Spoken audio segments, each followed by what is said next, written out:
En 1880 se consolida el Estado Nacional. Atrás quedan décadas de guerra civil y se instala la obediencia al nuevo gobierno central y a sus instituciones. Los hechos que caracterizan a este periodo son el ascenso de Julio Argentino Roca, la consolidación del Estado y, por cierto, que un nuevo proyecto político del país. ¿Quién lo dirige? Una élite muy reducida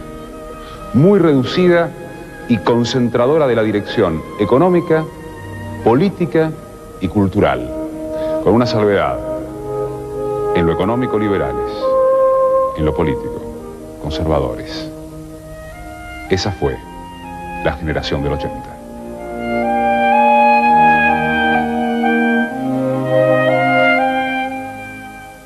La construcción del Estado Nacional Argentino fue un proceso político que tuvo lugar entre los años 1862 y 1880 bajo las presidencias de Mitre, Sarmiento y Avellaneda, y significó la creación de un centro único de poder, el Estado Nacional, y de un conjunto de instituciones.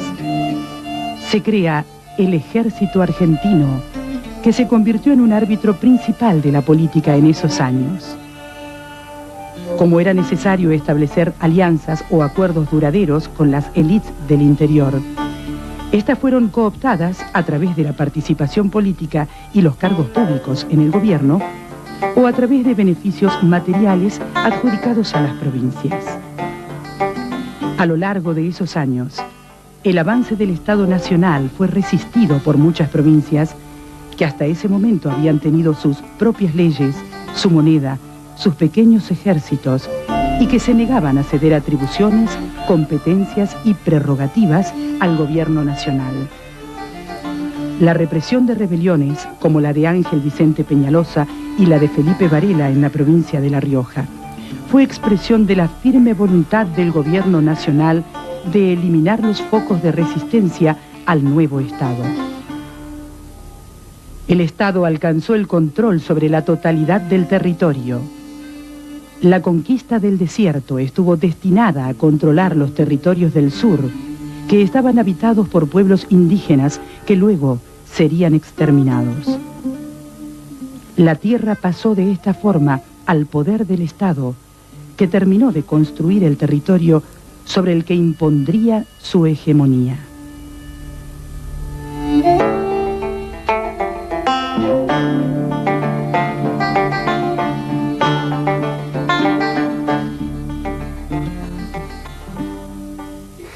Del hecho concreto que sobre el 80 prácticamente, desde la perspectiva del poder, son superados los tres enemigos fundamentales: los paraguayos, los montoneros y los indios. Es decir, que ahí sí hay un común denominador entre paraguayos, montoneros e indios, porque son vistos desde la óptica del poder como hombres desnudos, son los bárbaros.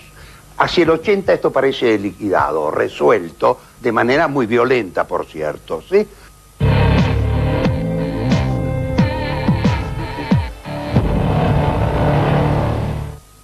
El sistema político montado en los años 80 garantiza el ejercicio tanto del poder como del gobierno a un grupo muy reducido, a una élite conformada básicamente por sectores vinculados al comercio, a la exportación de carnes y de cereales.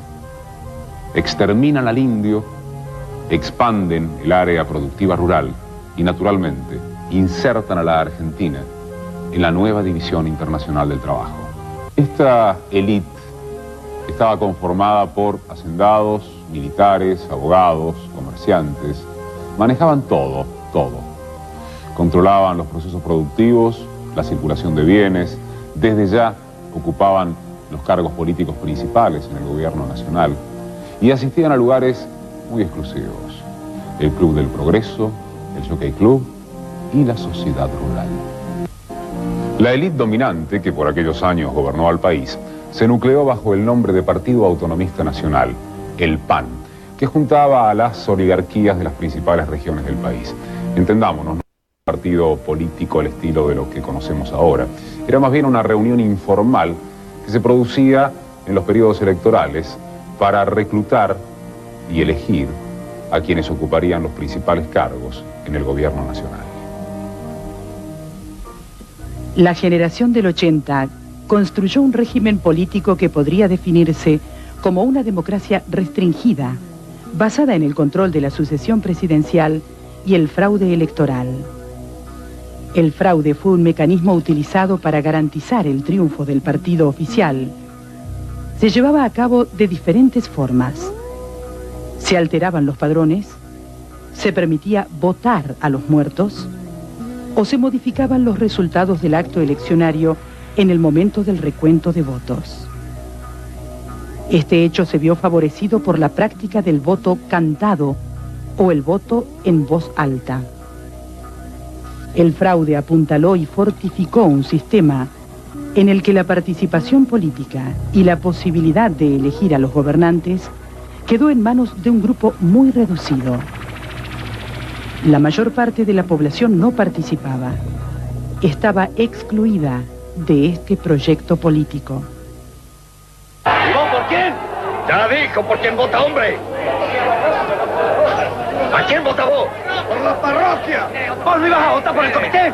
¡Anóteme por el comité, carajo! ¡No me confunda la gente, pero carajo! ¡Qué tanto plucuán perfecto, mierda!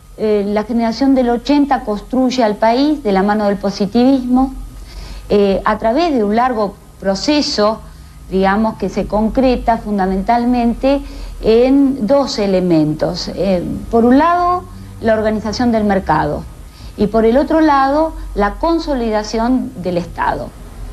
Pero creo que lo central, digamos, de la generación del 80 va a ser la capacidad que tuvo de estructurar elementos simbólicos muy vinculados, estrechamente vinculados a la idea de nación. El mercado, por un lado, era agroexportador, estaba organizado a partir de la agroexportación. Y la nación, fundamentalmente, se organizó alrededor de esta agroexportación. Como imagen, las vacas eran la nación. Hoy nadie duda que durante muchos años el país se desarrolló con esta fuerte identidad entre la agroexportación, la expansión, el crecimiento y la idea que lo pecuario, que el desarrollo del campo era la centralidad de este proceso de construcción.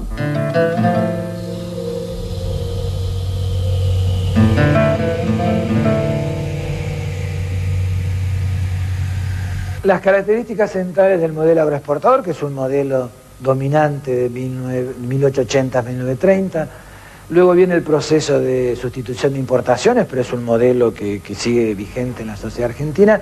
La característica central es cómo vincular la economía argentina a la economía mundial. Para eso, ¿cuáles son las ventajas comparativas, dice la clase dirigente de aquella época, que existe en la Argentina? Es tener tierras consideradas vacías, y por eso eliminación del indígena, y en eso pasar de un modelo ganadero a un modelo agrícola, y entonces la exportación sobre todo de grano. ¿Cómo pasar de la oveja y la lana a tener granos y tener después carnes? La consolidación del Estado favorece cambios profundos en el orden económico. La Argentina se inserta definitivamente en el mercado internacional capitalista como productora y exportadora de materias primas, lanas, cereales, carnes, hacia los países industrializados. Esta inserción internacional permite un fuerte crecimiento económico y cambios profundos en los modos de producción. Fundamentalmente se va a producir una transformación de la infraestructura económica, especialmente el sistema de transportes. Uno de los rubros fundamentales son los ferrocarriles. Argentina, país abanico, porque los ferrocarriles se construyen de acuerdo a un modelo, ¿no es cierto?, por el cual todos los caminos conducen al puerto de Buenos Aires y desde el puerto de Buenos Aires a través de los barcos hacia el mercado de Smithfield o hacia Gran Bretaña. La Argentina se adaptó a la demanda internacional introduciendo cambios en su estructura productiva. Para esto tuvo que crear una red de transportes que reemplazara a la existente, que era muy rudimentaria. Se modernizó el puerto y se creó una extensa red ferroviaria. La red, que contaba con 1.500 kilómetros de vías férreas en 1880, llegó a tener una extensión de 34.000 kilómetros en el año 1916. El crecimiento económico necesita capitales del exterior. Y estos capitales del exterior resultan fundamentales para financiar la transformación y el desarrollo económicos. Gran Bretaña, que es el país desde el punto de vista económico hegemónico en el mundo de la época, que es de alguna manera el que marca una determinada división internacional del trabajo, a partir del cual Gran Bretaña exporta, o es el gran centro manufacturero que exporta manufacturas hacia el mundo y recibe de la periferia productos alimenticios y materias primas. Gran Bretaña busca nuevos mercados, busca nuevos lugares para, por un lado, colocar sus productos y por otro lado, abastecerse. Este modelo agroexportador funciona si está vinculado al sistema mundo, como diría Wallerstein, ¿no? O diríamos, si se globaliza. La globalización es un proceso que para el caso de la economía argentina necesitó continuamente de estar asociado a los grandes mercados a nivel mundial. Por eso los créditos, por eso la vinculación estrecha. En el caso de la burguesía pampeana, la burguesía terrateniente, se va a conectar estrechamente con el gobierno inglés.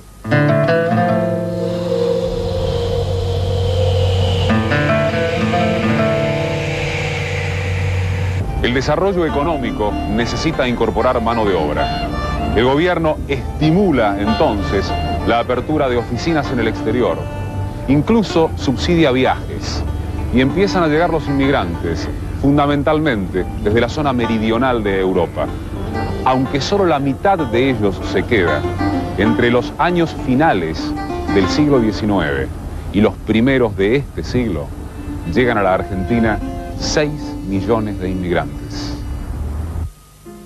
Los inmigrantes llegaban a la Argentina con la expectativa de convertirse en propietarios de tierras.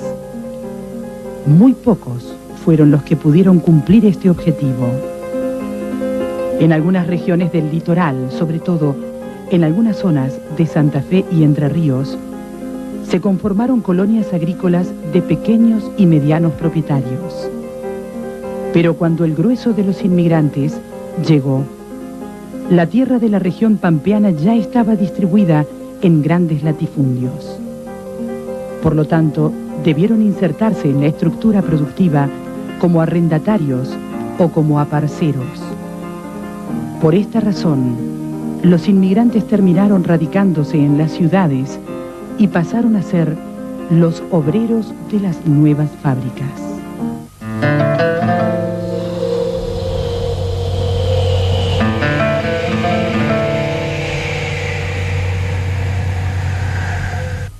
Es el proceso migratorio que abarca desde 1870 hasta 1930, que configura para algunos autores parte central de lo que es la Argentina moderna. Ese segundo proceso migratorio estuvo sobre todo por pueblos de ultramar, italianos, españoles, franceses, germanos, polacos, rusos, que sea por el proceso de industrialización que se vio en esos países, es decir, el paso de grandes masas campesinas quedan como ciudadanos y ciudadanas libres, pero no pueden ser incorporados en ese proceso industrial, hace que haya mano de obra disponible que esté dispuesta a trasladarse hacia otros países en los cuales esa mano de obra es necesitada.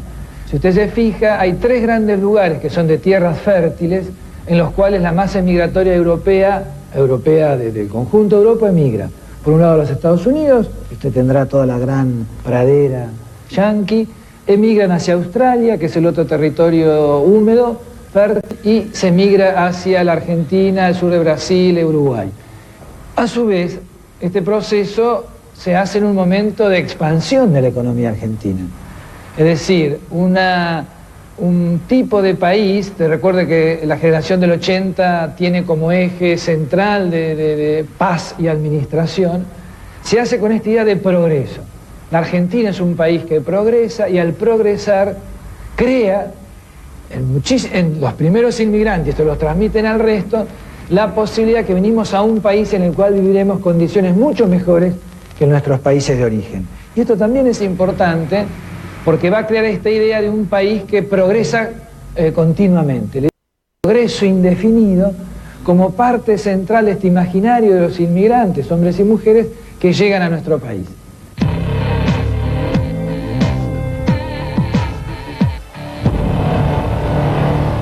La llegada de los inmigrantes constituye un fenómeno de tipo económico. Se trata de un proceso de redistribución de mano de obra en el contexto internacional. La desocupación europea se resolvía con estrategias que implicaban estructurar de un modo diferente la mano de obra. Al momento de pensar un nuevo modelo de Estado, este grupo en el poder se apoya en algunas ideas de intelectuales de la primera mitad del siglo XIX. Alberdi, Sarmiento, lo que se conoció como Generación del 37. Pensaban que la inmigración podía darle solidez al proyecto económico-político. Pero cuando la inmigración europea se produce, cambian las demandas de participación política. Y entonces, la élite dominante se enfrenta a sus propias contradicciones.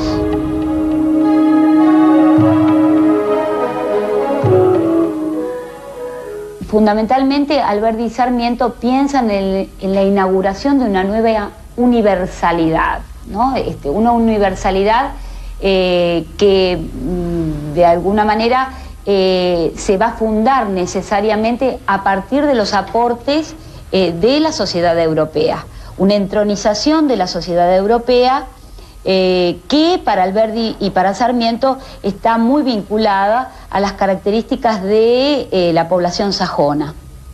Esto es verdad que Alberdi va a disentir, digamos, no son proyectos idénticos. Sarmiento mira con mucha vehemencia la estructuración de la sociedad americana, el funcionamiento de la sociedad americana, y quiere trasladar, tiene el deseo de trasladar para llevar adelante el proyecto del país, las mecánicas, la estructuración de la sociedad americana aquí a la Argentina. Obviamente esta idea tiene que ver con una fuerte intervención en el mercado interno, es decir, una fuerte estructuración del mercado interno, pero en mi criterio parte de una conceptualización de la Argentina que le va a impedir llevar adelante efectivamente este proyecto. Alberdi, por su parte, también piensa en, digamos, en el desarrollo de una sociedad a través de jerarquías sociales, en donde indudablemente la exclusión va a estar manifestada bien puntualmente en el manejo del Estado, una exclusión en la participación política, es decir, y una inclusión del inmigrante como mano de obra para, de alguna manera, estructurar un país que repitiera las estructuras europeas y americanas. La aparición de movimientos sociales que cuestionaron el régimen oligárquico hizo que distintos sectores de la élite vieran a los inmigrantes como a los responsables de todos los desórdenes sociales. Las posibilidades de ascenso que en principio ofrecía la Argentina se vieron anuladas porque el grupo gobernante comenzó a cerrar sus filas para impedir que los gringos ingresaran a sus círculos. Los hombres del 80 no estaban dispuestos a compartir y mucho menos a ceder el poder a los nuevos grupos que se incorporaban a la escena nacional. El tradicional conservadurismo de la élite mantuvo un sistema restrictivo en cuanto a la participación política, pero sin embargo, la transformación social que había ocurrido a partir del ingreso de los inmigrantes hizo que un sector reformista del poder impulsara una nueva perspectiva política que se traduciría años más tarde en la promulgación de la Ley Sáenz Peña.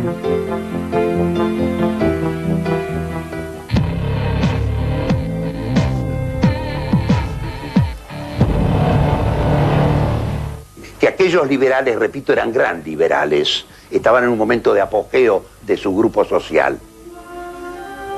Ese liberalismo quedó asociado a un profundo laicismo, y esto se manifiesta a través de numerosas leyes de la época, como por ejemplo la de educación laica, libre y gratuita, o la de registro civil.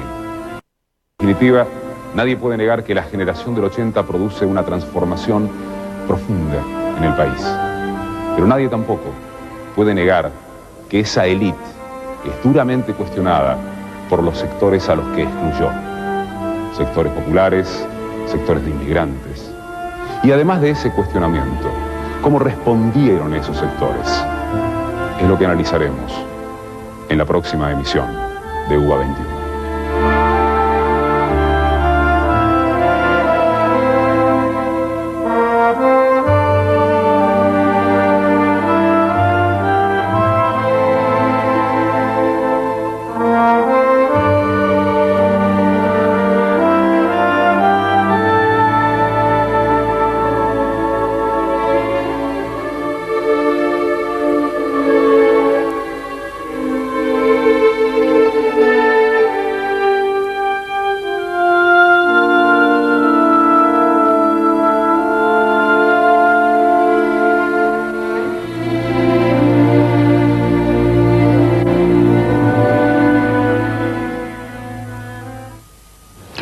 Una vez otra.